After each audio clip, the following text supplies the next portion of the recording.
Let's look at Argentina, for example, right?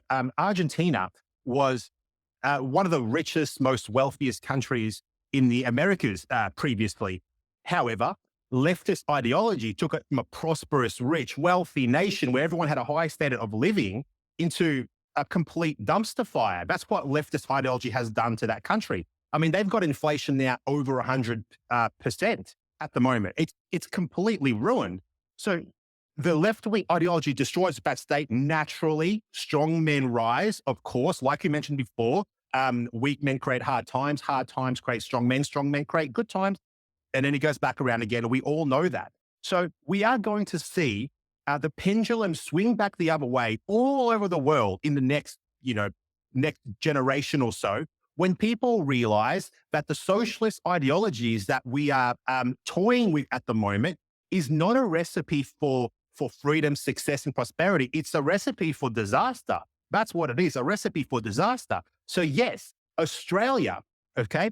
Australia wouldn't be in as good of a place as it is now if we didn't have the mining sector.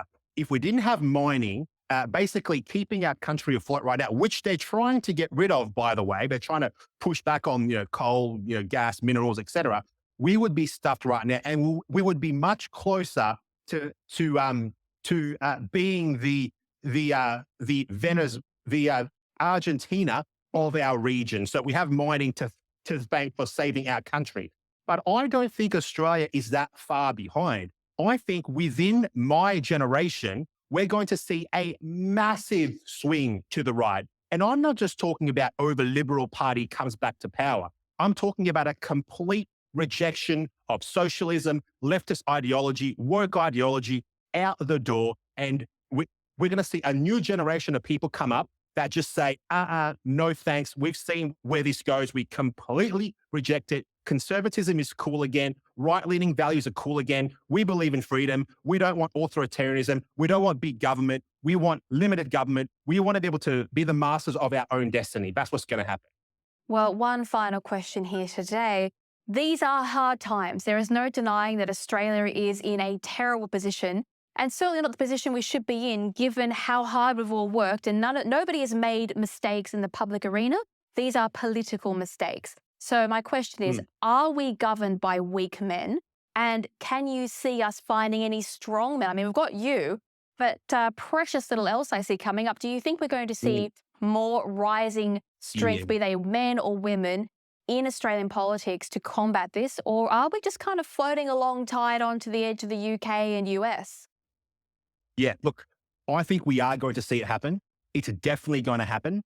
I'm gonna say I don't think it's going to be me or the current crop of politicians that are there right now. We're going to see an entirely new generation come up and take this country back towards conservative right-leaning values.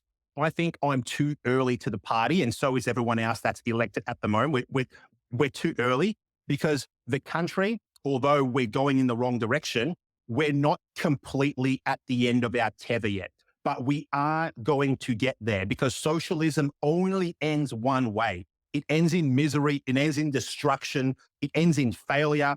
It ends in you not having enough food to eat and standing in a breadline. That's what it ends up going to. Like I said before, mining is keeping us afloat right now. These weak men, and they are all weak men that I'm surrounded by, not all, but most are weak men. They are setting the stage now.